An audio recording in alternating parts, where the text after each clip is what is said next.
la réalité brutale que tu vis en te réveillant spirituellement. Et si je te disais que tout découle des dimensions spirituelles ou métaphysiques avant de se manifester dans le réel? Mieux encore, et si je te disais que lorsqu'on regarde objectivement ta vie, eh bien, tu es plus dans la réaction que dans la création? Malheureusement, la métaphysique et la spiritualité sont un pilier qui te font défaut et qui pourtant dicteront tes résultats à tous les niveaux. Que ce soit financier, que ce soit social, que ce soit avec les femmes, que ce soit même physique. Bref, tu ne peux pas échapper à la réalité métaphysique et spirituelle si tu veux être au contrôle, si tu veux être dans la créativité, dans la création, au lieu d'être dans la réaction, quel que soit le domaine. Et là, je te vois venir. Olivier, à quoi ça va me servir de connaître cette réalité brutale que je vis en me réveillant spirituellement? C'est très simple.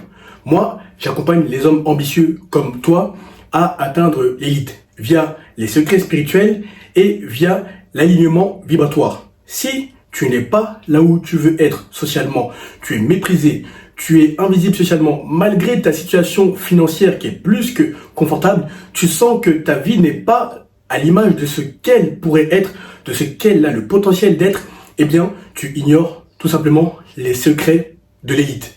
À travers mon contenu long format ou court format, je te donne juste 1%. Mais via mon accompagnement privé qui dure 3 mois, je te donne les 99%.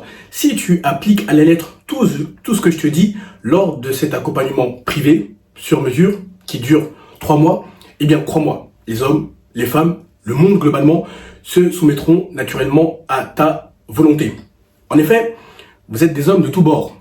Il y a des héritiers, il y a des diplomates, il y a des artistes, il y a des directeurs de fonds d'investissement, il y a des avocats, des juristes, des magistrats, bref, vous êtes plutôt des CSP+++.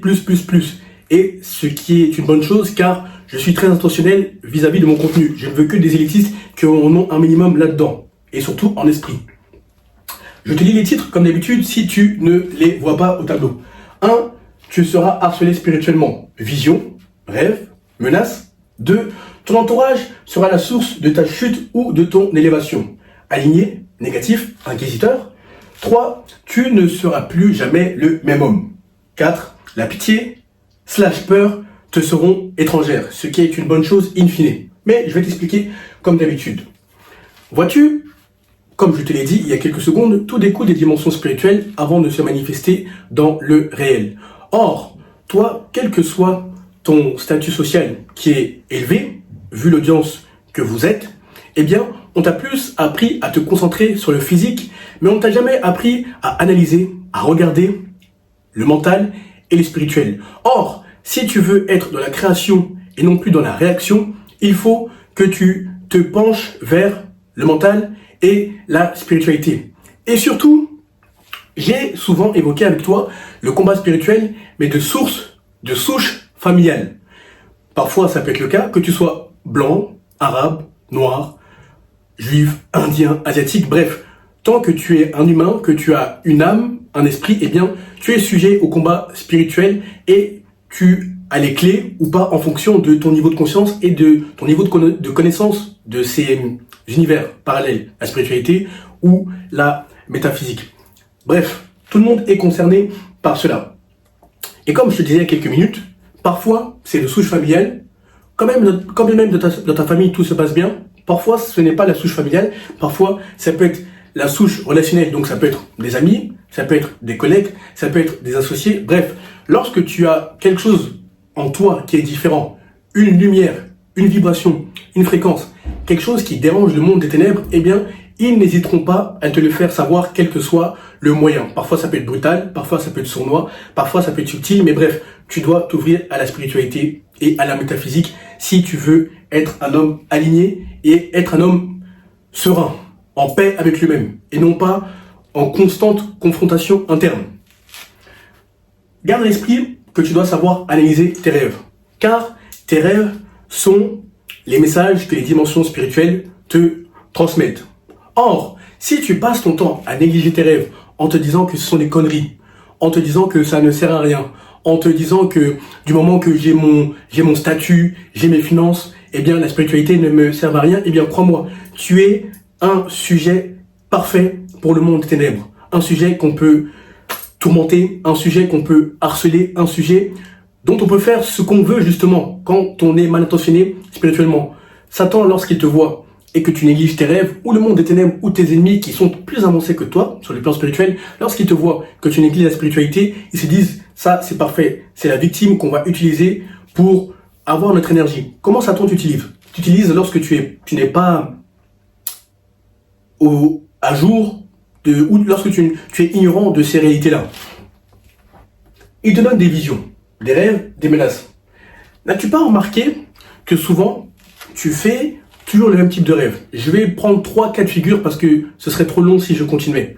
Premier cas de figure, les rêves avec lesquels tu as souvent des rapports sexuels avec ces femmes. Ces rêves qui te semblent si bons, si jouissifs, il y a beaucoup de sensations. Et lorsque tu te réveilles, en sursaut, en sueur, déçu, souvent tu te dis, mince, mais j'ai l'impression d'avoir vécu ce rêve. Eh bien, figure-toi que lorsque ton corps physique est inerte, lorsque tu dors, ton corps spirituel et ton corps métaphysique voyagent dans les dimensions parallèles. Oui, ça peut sembler fou, débile, ridicule, mais ceux qui ont un niveau de conscience assez élevé ou qui ont des prédispositions, ils comprendront ce que je suis en train d'évoquer. Donc ton corps physique, ton corps métaphysique, ton corps spirituel voyage. Très bien. Donc le fait d'avoir des rapports sexuels avec les femmes, qu'est-ce que ça induit sous l'aspect maléfique, avec les lunettes du monde des ténèbres? C'est tout simplement pour te contrôler, pour faire en sorte que tu sois drainé de ton énergie, que tu n'aies plus envie de faire quoi que ce soit, que tu n'aies plus aucune productivité, pire encore, que tu vois les femmes comme des déesses ou que tu n'aies plus envie d'avoir des rapports intimes avec des femmes réelles, physiques. Car Satan, lui, il veut te garder dans ta zone de confort. Mais pour le coup, une zone de confort maléfique qui te fera agir à l'encontre de ce que tes ambitions te demandent de faire. Donc tu seras mou, tu n'auras plus cette discipline, tu n'auras plus cette détermination. Bref, je pourrais continuer ad vitam aeternam quant aux effets que les rapports sexuels spirituels te donnent. Et ces rêves que tu as avec ces femmes, ce sont ce qu'on appelle les esprits succubes. Ces femmes que tu vois en rêve sont en réalité des démons qui prennent l'apparence de femmes que parfois tu aimes. C'est-à-dire, Satan, comment il opère? Il regarde tes goûts, il t'analyse spirituellement, ils peuvent prendre la face des femmes que tu aimes qui correspondent à tes archétypes et justement, ils ont des rapports sexuels avec toi pour te drainer, pour prendre ton énergie. Donc, on appelle ça les esprits succubes. Deuxième cas de figure, les rêves dans lesquels tu vois souvent des gens qui te poursuivent, soit avec des serpents, soit même ce sont des chiens qui te poursuivent pour t'attaquer, etc. Garde à l'esprit que spirituellement, ce sont les corps spirituels de ces personnes que tu vois en vision, quand ça t'arrive. Quand tu vois ces serpents ou ces hommes ou ces femmes qui tiennent les serpents qui te poursuivent, ou encore lorsque tu vois ces chiens.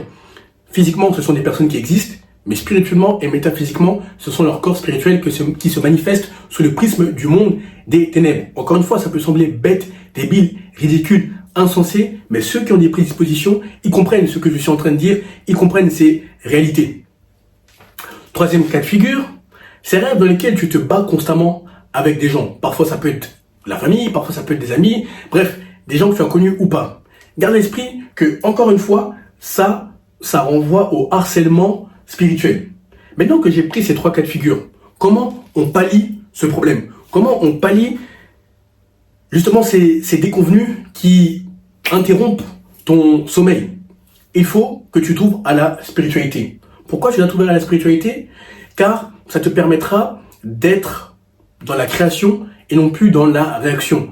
Car lorsque spirituellement tu as une vie de prière, par vie de prière j'entends, de la même manière que tu manges, que tu vas aux toilettes, que tu te fais plaisir avec des belles créatures, que tu vas à la salle de sport, que tu travailles sur tes dossiers à plusieurs millions ou plusieurs milliards, ou que tu travailles pour ce projet ou pour ce dossier que tu dois exposer devant tes collègues lundi, mardi, mercredi, il faut que tu pries, tout simplement. Pourquoi? Parce que la prière, quand tu es dans la lumière, donc par la parole, est génératrice d'énergie. La parole, littéralement, est source d'énergie. Donc, tu as tout intérêt à te lever lorsque tu es victime de harcèlement spirituel. Tu as tout intérêt à te lever et à déclarer. Je ne vais pas t'apprendre comment prier, je te dis juste où il faut regarder et ce qu'il faut faire. Après, c'est personnel, c'est ta relation personnelle avec les dimensions spirituelles. Mais tu déclares que c'est nul et sans effet, tu te purifies spirituellement des attaques que tu viens d'avoir. Tu remercies même d'avoir vu ces attaques, car spirituellement, on te donne les prédispositions pour voir les choses invisibles à l'œil nu, grâce au troisième œil. Bref, ça c'est personnel, mais en gros, de la même manière que tu débattrais avec quelqu'un dans le monde physique, eh bien là tu débats avec les dimensions spirituelles, tu plaides ta cause. C'est tout simplement. 2. Ton entourage sera la source de ta chute ou de ton élévation.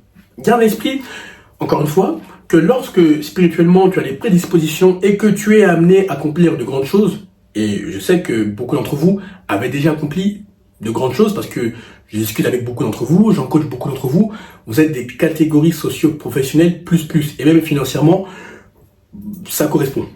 Donc, Satan, lui, le but, quand tu ne travailles pas à sa gloire, c'est que tu sois plus bas que terre. Donc, comment il va faire lorsque tu commences à te développer spirituellement? Donc, tu te barricades. Pourquoi? Tu te barricades parce que les prières que tu prononces de manière journalière, mensuelle, annuelle, jusqu'à ce que ça fasse partie intégrante et intégrale de ton identité, eh bien, sont une source de feu, sont une barricade de feu que tu formes autour de toi. Donc, lorsque là, tu as compris comment ça fonctionne, les visions, les rêves et les menaces, et que 2, maintenant, Satan va utiliser des personnes, proches ou non, des femmes ou des hommes, inconnus ou non, afin d'être la source de ta chute. Typiquement, lorsque tu es accompagné de tes amis, de ta femme, ou de ta copine, ou de ta famille, bref, il faut que tu analyses scrupuleusement. Est-ce qu'ils sont alignés? Est-ce qu'ils sont négatifs? Est-ce qu'ils sont inquisiteurs?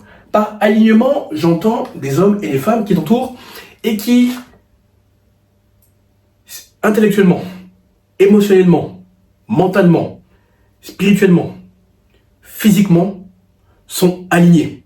C'est-à-dire que entre l'interne et l'externe, il n'y a aucune dissonance, il n'y a aucune discordance, ils sont parfaitement alignés. Ça, ce sont des hommes ou des femmes qu'on ne pourra pas utiliser pour te casser spirituellement, pour t'atteindre spirituellement, car au contraire, si eux aussi ils ont des prédispositions, c'est le but justement de l'alignement, ils pourront voir les menaces qu'on leur montrera en vision. Ils te diront, ah, écoute Fred, écoute Jack, écoute Olivier, écoute Hugo, écoute un tel, écoute Walter, et ainsi de suite. Voilà ce que j'ai vu cette nuit te concernant. Voilà, en fait, tu risques d'être attaqué. Bref, la lumière les utilisera pour ton bien, les utilisera pour ta défense lorsqu'ils sont alignés. Mais si ce sont des personnes qui sont négatives, garde à l'esprit que tu dois à tout prix te méfier de ces personnes-là.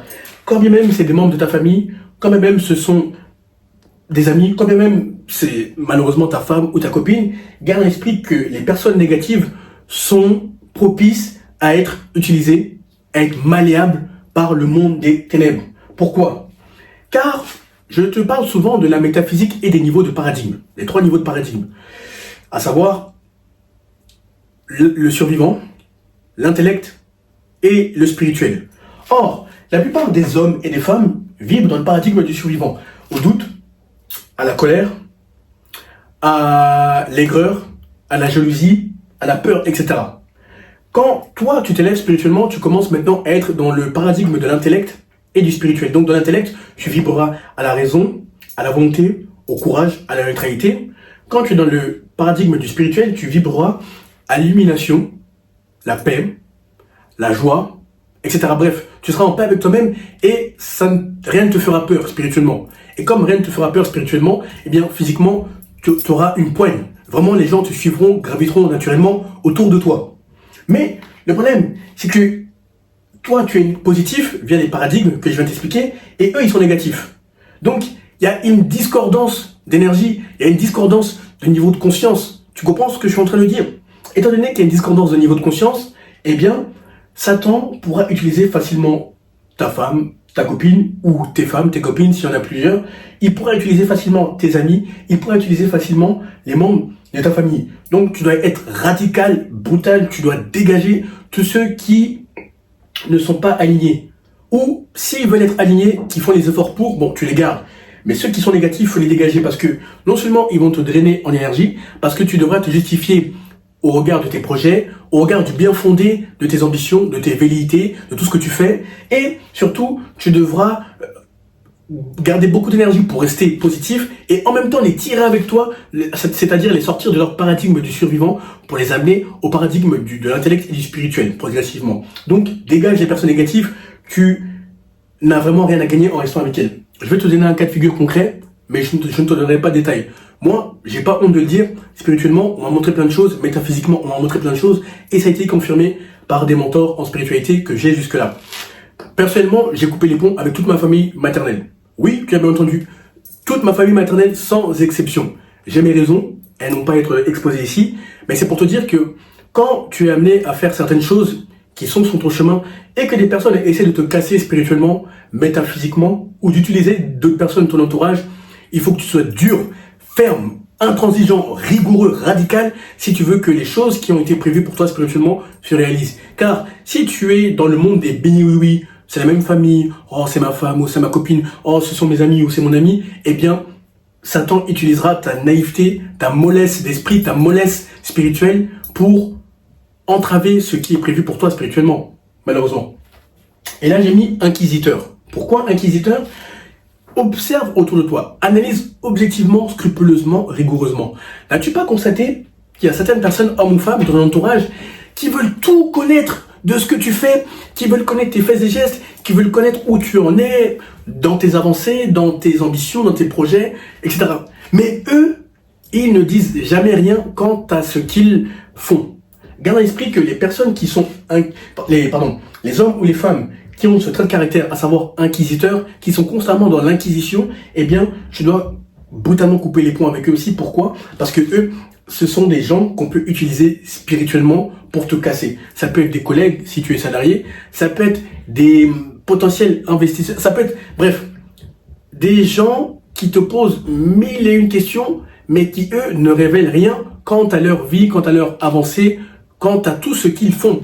Ça, ce sont ce qu'on appelle spirituellement des agents des ténèbres. Qu'est-ce qu'un agent des ténèbres? C'est-à-dire que tu as Satan, le protagoniste, le leader dans le monde des ténèbres, et tu as son armée. Tu as la subdivision de sorcellerie, d'esprits marins, bref, tu as énormément de subdivisions. Et dans le monde physique, il utilise des personnes physiques comme toi et moi, des hommes et des femmes, pour sa gloire. C'est-à-dire que ce sont des... Comment on pourrait dire ça? Si j'utilisais des métaphores, ce sont les agents du renseignement. Ce serait la DGSE en France, la DGSI, ça serait le Mossad en Israël, ça serait la CIA ou le FBI aux États-Unis, ça serait le KGB qui est maintenant le FSB en Russie. Bref, tu comprends mon propos.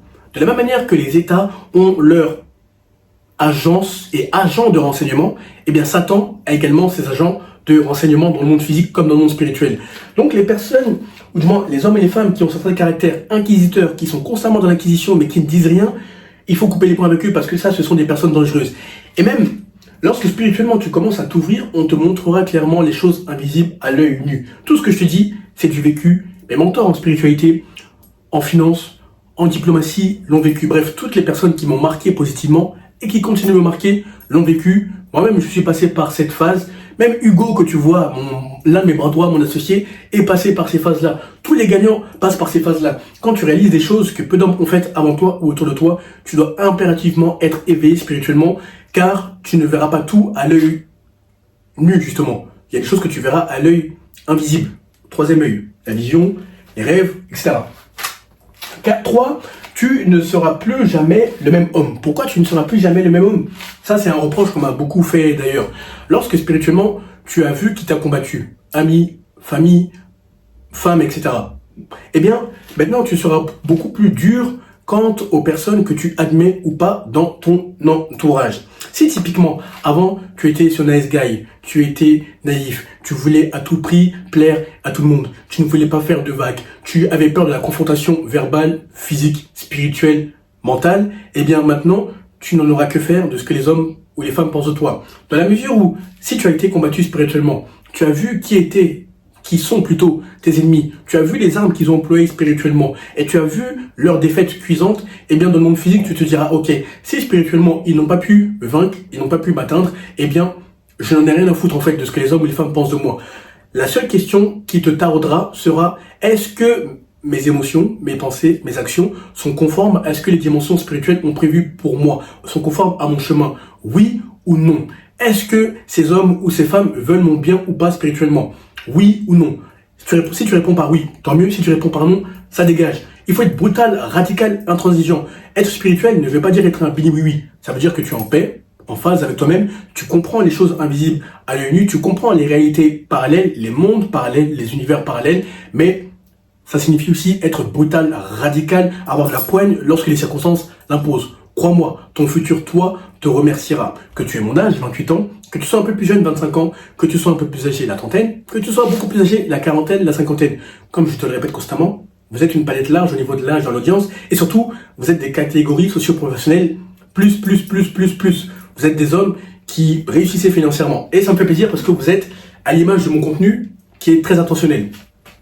Donc, tu ne seras plus jamais le même homme. Et surtout, à l'encontre des femmes, tu te demanderas, ok, est-ce que spirituellement, elle est propice à ma réussite ou elle est propice à mon échec? Tu commenceras à analyser les femmes spirituellement et métaphysiquement, tu regarderas leur énergie, leur vibration, leur fréquence, et même en vision, on te montrera vraiment à l'œil nu. Non, ne va pas là-bas parce qu'il y a ça dans sa famille, qu'elle soit blanche, qu'elle soit asiatique, qu'elle soit arabe, qu'elle soit portugaise, qu'elle soit espagnole, qu'elle soit russe, qu'elle soit américaine, bref, toutes les femmes sont propices à ta réussite ou à ton échec sous le prisme de la spiritualité ou de la métaphysique.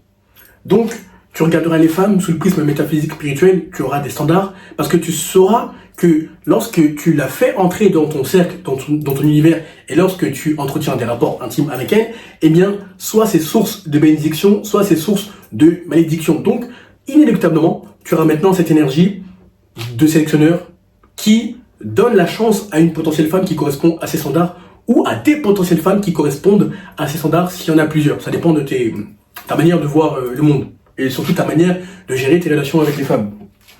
C'est pour ça que je dis que tu ne seras plus le même homme. Donc les hommes et les femmes, tu seras vraiment plus rigoureux. D'ailleurs, Hugo, il m'a beaucoup fait ce reproche. Il me dit, mais c'est bizarre Olivier, par ta vibration, tu attires naturellement les gens, mais tu es beaucoup trop méfiant, presque paranoïaque. Pas paranoïaque, mais tu analyses à outrance les gens. Je réponds oui, parce que je sais par où je suis passé. Et d'ailleurs, le contenu que je t'expose là est le fruit de l'expérience et de ce que j'ai observé. C'est pour ça que tu vois qu'il y a beaucoup de conviction, il y a beaucoup de passion, il y a une maîtrise des éléments que toi-même tu as peut-être vécu ou que tu vivras. Alors que lui, Hugo, c'est l'inverse. Lui, il est beaucoup plus ouvert, beaucoup plus avenant. Alors, je ne dis pas que moi, je ne le suis pas. Mais moi, je suis beaucoup plus en retrait. J'analyse plus les gens. Je les regarde spirituellement, métaphysiquement. Et d'ailleurs, c'est ce qui l'aide. Il m'a dit, ah ouais, t'as raison. À force d'être trop ouvert, parfois les gens, ils prennent vite la confiance et ils font des choses qu'ils ne se permettraient pas de faire avec toi ou avec d'autres personnes qui sont beaucoup plus fermées. Donc, automatiquement, tu as tout intérêt à être beaucoup plus scrupuleux, à être rigoureux vis-à-vis des femmes ou des hommes que tu admets dans ton entourage. C'est pour ça que je dis que tu ne seras plus le même homme. Le syndrome du nice guy, crois-moi, avec toi, ça n'existera plus si ça existe encore, si c'est encore le cas. 4. La pitié, la peur te seront étrangères. Pourquoi je te dis qu'elles te seront étrangères? Car Satan, le but, lui, c'est de te faire croire qu'il est supérieur à toi, que spirituellement, tu ne vaux rien. Et ça revient au premier point. Ils vont essayer de t'intimider. Les femmes, non, c'est pas une intimidation. En ayant des rapports sexuels avec toi, ils vont essayer de te faire comprendre que ce n'est rien, que c'est normal. Alors que non, ce sont des attaques sournoises, subtiles. Mais ils vont essayer de t'intimider dans le sens où, parfois, ils viendront frontalement. Tu pourras avoir des gens de ta famille, des amis, des femmes que tu as connues, ou des inconnus qui viendront frontalement, justement, avoir des affrontements avec toi. Donc vous aurez des armes, spirituellement, dans la vision, quand tu dors, on peut te donner des armes, ou bref. Mais en tout cas, il y aura des affrontements auxquels tu n'échapperas jamais. Et lorsque tu débutes en spiritualité, et précisément dans le combat spirituel, tu peux être effrayé, ce qui est normal. Après tout, tu es humain. Mais le but n'est pas rester dans le paradigme, n'est pas de rester dans le paradigme du survivant, en ayant peur, etc. Il faut que tu banalises les attaques spirituelles il faut que tu banalises le combat spirituel. Plus tu te familiariseras avec le combat spirituel, et plus eux, ils commenceront à avoir peur de toi. Quand ils cognent, par cogner j'entends, ce sont des incantations. Parce que le monde des ténèbres, comment il fonctionne? C'est très simple. Ce sont des bougies, ils se connectent avec leur esprit maléfique, et ils envoient des incantations, Maintenant, toi, qu'est-ce que ça produit? Là, je vais te dessiner. Toi, tu es le centre, comme ça. Tu es le centre, et là, c'est ton champ électromagnétique sous le prisme métaphysique. Tu vois? Donc là, c'est toi. Tu es comme ça. Maintenant, le monde des ténèbres, par leurs incantations, ils envoient ce qu'on appelle des flèches. Ils envoient des flèches par divers moyens. Mais si toi, spirituellement, tu t'es barricadé, comme je l'ai évoqué au premier point, eh bien, ces flèches n'entreront jamais dans ton champ électromagnétique, dans ton champ énergétique. Ça ne rentrera jamais. Donc, automatiquement, il y aura un retour à l'envoyeur. Mais ces flèches laisseront des traces sur ton corps spirituel car il y a eu une tentative. En droit pénal, il y a ce qu'on appelle la tentative, typiquement. Mais cette tentative a été infructueuse, justement. Étant donné qu'il y a eu des traces de cette tentative, il faudra que tu renvoies les flèches. Ou du moins, les déchets, les rebuts spirituels qu'ils ont tenté de t'envoyer, mais qui n'ont pas atteint leur cible. À savoir toi, grâce à ton champ énergétique, à ton champ électromagnétique qui te protège via ta spiritualité active, rigoureuse, soutenue. Mais il faudra prier. Quand tu vois que tu as été attaqué spirituellement, tu renvoies un envoyeur. Et pourquoi c'est si important? Parce que c'est du concret. Ça peut impacter tes affaires, ça peut impacter tes relations avec les femmes, ça peut impacter tes projets avec les présidents si tu es diplomate, ça peut impacter tes projets artistiques. Bref, peu importe ce dans quoi tu excelles, peu importe les domaines qui sont les tiens, eh bien, ça peut impacter tout ce que tu fais. Donc, tu dois impérativement renvoyer à l'envoyeur tout ce qu'ils ont fait. C'est pour ça que je parle d'intimidation et de pitié, de peur qui ne seront plus en toi. Donc, premier combat, au début, ça pourra peut-être t'effrayer, t'étonner. Deuxième combat, troisième combat, jusqu'à ce que ça devienne partie intégrante et intégrale de toi, tu te diras, bon, encore un de plus, encore deux de plus. Et plus tu cognes, donc c'est-à-dire, plus eux ils t'envoient des flèches, toi aussi tu envoies des flèches. Plus eux ils t'envoient des flèches, toi aussi tu envoies des flèches. C'est prière tout le temps. Et tu verras qu'à force, ils te laisseront tranquille. Mais si on te combat spirituellement, estime-toi heureux car ça signifie que tu es destiné à faire de grandes choses et que tu es un homme qui n'est pas ordinaire. Et ça, c'est une bonne chose. Tu dois toujours voir le verre à moitié plein. Et surtout, la pitié ne sera plus une partie de toi. Pourquoi? Parce que quand tu es spirituel, tu peux avoir, comment on appelle ça, la main sur le cœur, tu peux être empathique. Mais il faut pas être un con, il faut pas être un béni-oui. Il faut parfois savoir taper du poing sur la table. Et quand tu vois que tes prières font des dégâts dans le camp adverse, littéralement, le combat spirituel, ce n'est pas un jeu. Tu peux voir des gens qui meurent. Oui, tout ce que je te dis, c'est l'expérience, ou ce que j'ai observé personnellement auprès de tous les gagnants qui m'entourent, qui m'ont aidé, qui m'ont inspiré, qui m'inspirent jusque-là. Donc, quand tu vois qu'il y a des gens qui meurent, parfois ça peut être la famille, parfois ça peut être des gens que tu as connus, avec lesquels tu as été proche, et qui meurent, qui sont hospitalisés. Ne baisse pas la garde. Tu gardes toujours la même fermeté, tu gardes toujours ton pied sur leur cou quand ils sont au sol. Parce que eux, ils ne te loupent pas. Hein. Si tu as des enfants, ils commenceront à attaquer tes enfants. Si tu n'en as pas encore, ils projetteront comment ils vont nuire à ta progéniture. Ils verront comment littéralement attaquer ta femme ou ta copine. Bref, quels que soient les piliers qui sont susceptibles de te faire faiblir, eh bien, ils fonceront dedans, ils fonceront dans le tas. Donc toi, n'aie pas de pitié. C'est pour ça que je dis que la pitié et la peur te seront étrangères. Et pourquoi, et comment tu sauras que tu auras commis de tels dégâts dans leur camp? C'est très simple. Quand même tu n'es plus en contact avec eux physiquement, eh bien spirituellement, on te montrera en vision, voilà ce qui s'est passé, on te montrera même comment ils complotent. Ou encore, si vous avez des personnes en commun, automatiquement, on viendra te faire part de ce qui s'est passé dans le camp adverse. Et souvent, ça, ce sont des commères. Toi, tu écoutes, tu entends, mais tu ne commandes pas. Tu passes à autre chose. Bref, tout ça pour te dire que le combat spirituel est réel et que si, socialement, tu n'es pas là où tu devrais être, quand même financièrement, ça se passe très très bien pour toi, ou encore tu n'es pas respecté, ou encore on ne reconnaît pas tes accomplissements, tu es rejeté, tu sens qu'il y a quelque chose qui ne va pas, eh bien tourne-toi du côté de la spiritualité. Car même si tu as déjà réalisé tes tes millions d'euros, voire tes milliards, si tu es dans les fonds d'investissement, etc., eh bien, ne te détourne pas de la spiritualité, car elle te montrera les choses invisibles à l'œil nu. Et plus tu montes socialement, plus tu dois être spirituel, car les combats iront en s'aggravant, iront crescendo. Donc voilà pourquoi je te dis que tu dois t'intéresser à la spiritualité et tu dois être un acteur à part entière. Écoute, comme je te l'ai dit, moi, j'aide les hommes ambitieux à être des élitistes grâce à l'alignement vibratoire et au secret spirituel. Là, je t'ai donné seulement 1%, et à travers mes coachings de 3 mois, je te donne les 99% afin que les hommes et les femmes se soumettent naturellement à ta volonté. Applique férocement le contenu, obtiens des résultats phénoménaux, et lorsque tu as eu des résultats phénoménaux, tu regardes juste dans le lien qui se trouve dans la description de cette vidéo, tu as mon Instagram ou tu as mon agenda digital pour réserver ton appel et pour qu'on passe au niveau et à la vitesse supérieure. Bonne réussite, à très vite.